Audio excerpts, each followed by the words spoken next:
Bonsoir à tous. L'actualité ce soir est d'abord le séjour du président Faure Gnassingbé à Niamey au Niger. Le chef de l'État est allé manifester son soutien au peuple nigérien, attaqué, vous le savez, par la secte islamiste Boko Haram. Un déplacement qu'il a effectué avec son homologue béninois, Dr Thomas Yaïbodi, et le ministre ivoirien de la Défense.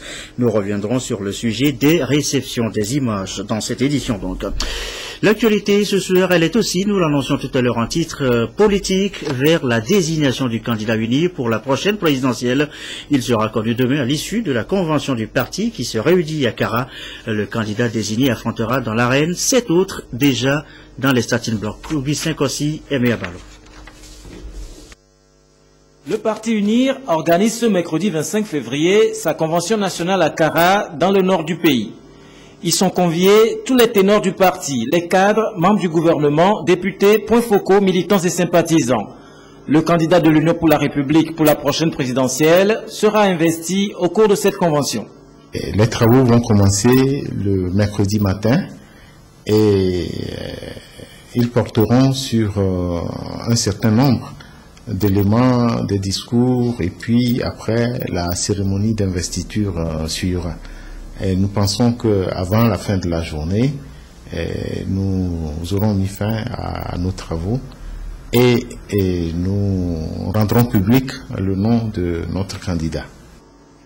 L'Union pour la République s'apprête ainsi à participer à sa deuxième compétition électorale après les législatives de 2013 où elle s'est taillée la majorité absolue, 62 sièges sur 91. L'enjeu est capital. Vous savez que, comme on le dit souvent, c'est la mère des batailles. Une élection présidentielle, c'est un événement extrêmement important dans un pays. Et pour notre parti, c'est la première fois que nous allons faire face à cette élection depuis que le parti est créé en 2012. Et nous mettons un soin particulier à nous préparer pour ce combat-là et surtout à remporter la victoire. Ce scrutin qui s'annonce est donc un défi de taille pour le parti UNIR pour conforter sa position sur l'échiquier politique national. Les regards sont donc tournés vers le palais des congrès de Kara pour voir la personnalité qui sera désignée pour défendre les couleurs du parti. Le candidat, nous le disions tout à l'heure, affrontera 7 autres déjà. L'arène candidat qui brigue le suffrage des électeurs à coup de promesses, de programmes, qui usent aussi de leur charisme, de leur rhétorique pour charmer ou racoler l'électorat. Ce dernier fait-il toujours la part des choses? Vote-t-il le candidat ou son programme? C'est l'enquête de cette édition, enquête signée Pierre Soussoupo. Le droit de vote est reconnu par la Constitution togolaise à tout citoyen en âge de voter. Mais alors, qu'est-ce qui motive généralement le choix de tel ou tel candidat par l'électeur? Nous sommes bien imprégnés du programme des uns des autres. Mais reste à savoir ce que tous les candidats ont un programme. Mais ceux qui en ont, nous suivons bien. Et moi, personnellement, le jour du vote, je tiens compte. Moi aussi, le jour du vote, je tiens compte de ce qui m'arrange, ce qui va arranger l'ensemble de la population. C'est en fonction de cela que je vote. Je pense que pour voter un parti politique, tout d'abord nous devons étudier le parti, voir son plan d'action. Est-ce que le parti est un parti qui fonctionne bien et voir aussi son programme de société. Parce que ça c'est très important, le programme de société est très important. Qu'est-ce que le parti dans l'avenir fera pour le peuple? Est-ce que les promesses que le parti aura à présenter lors des élections, est-ce qu'il aura à assurer le peuple que ce programme sera appliqué? Là, nous devons tenir compte de tous ces paramètres. D'habitude, moi je ne vote pas les partis ni les personnalités publiques, mais je vote le programme de société. C'est ce qui m'avait amené l'année passée, par exemple, à aller au siège de l'UNIR pour aller prendre son programme de société. J'ai vu, ça m'a convaincu. Je suis également allé à l'UFC et à l'ANC et tout ça. J'ai examiné tout leur programme de société. L'essentiel pour les candidats, c'est d'amener les électeurs à comprendre et à cerner les enjeux de leur programme ou projet de société, ce qui permettra de susciter leur adhésion à travers le choix qui sera porté sur eux. Il serait très c'est important que chaque Togolais tienne compte du programme de candidat. Et pour cela, j'invite chaque acteur politique, des partis politiques, d'expliquer à fond leur programme. Faire un vote qui reflète la réalité, c'est que c'est le programme d'un parti politique qu'il faut voter.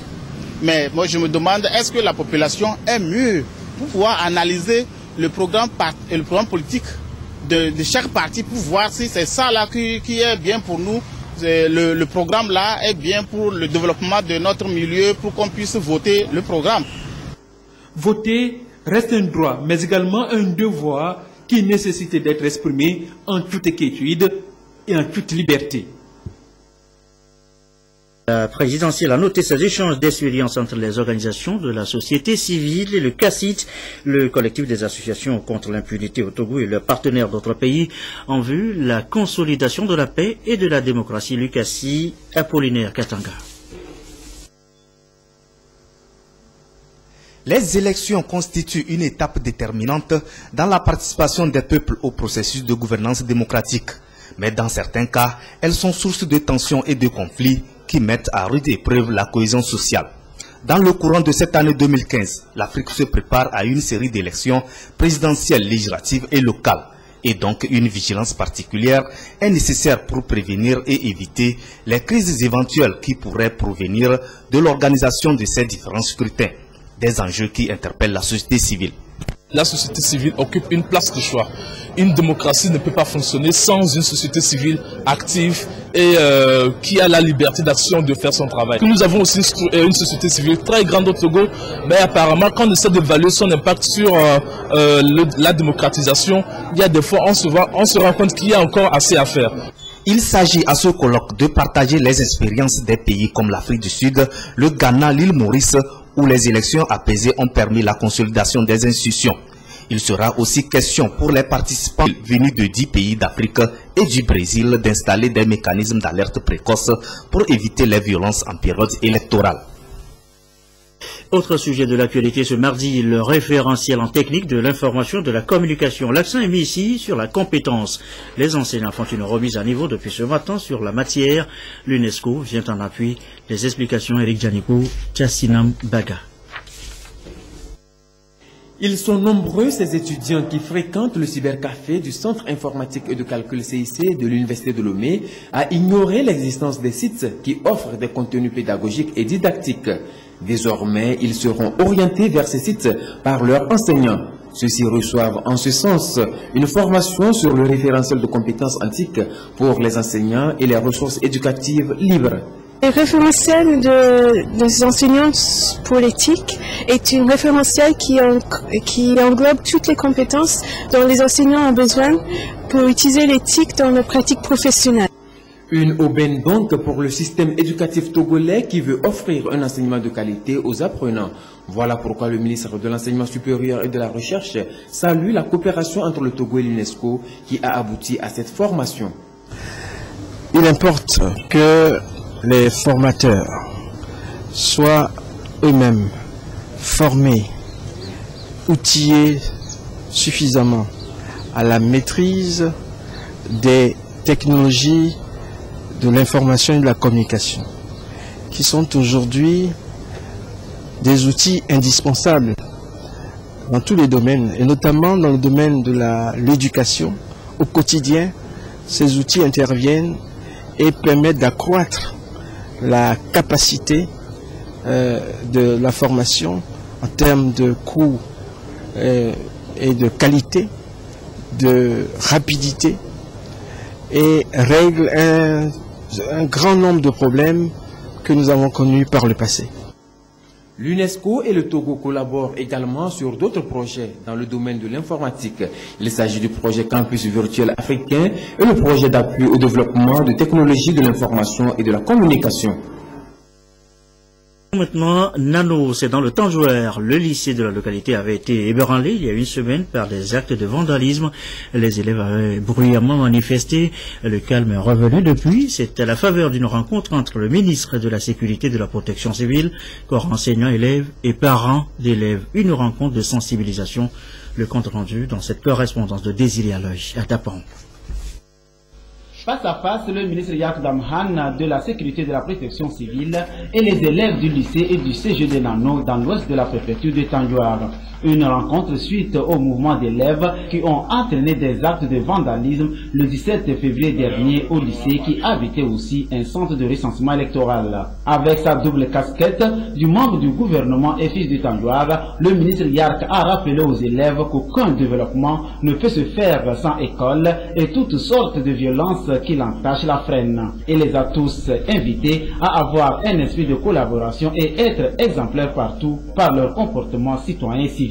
J'ai présenté aux différentes victimes, que ce soit aux professeurs, aux agents électoraux et aux agents des forces de sécurité, la compassion du gouvernement. On ne peut pas admettre que les gens, dans l'exercice de leurs fonctions, soient victimes de la folie des élèves. Les professeurs peuvent être en grève, ça c'est leur problème. Mais l'élève n'a pas de grève à faire. Et nous avons compris que certains élèves peut-être ont dû être travaillés. Leur avenir est en jeu. Le gouvernement fait beaucoup d'efforts. Je dis nous avons la chance d'avoir des lycées dans les grands cantons. Et au lieu de peut-être remercier le gouvernement, on va se mettre à casser ces infrastructures parce que nous avons un problème. Je leur ai dit ils doivent se ressaisir. Et je crois qu'ils nous ont compris. Les élèves regrettent ce comportement qui ne les honore pas et s'engagent à se ressaisir et se relancer sur une nouvelle voie, celle de la non-violence et de responsabilité. Le ministre nous a parlé, nous avons écouté. L'avenir nous appartient. Nous devons travailler pour réussir. Nous travaillons pour nous-mêmes, nous ne travaillons pas pour quelqu'un. Nous allons prendre nos dispositions en telle sorte que cela ne se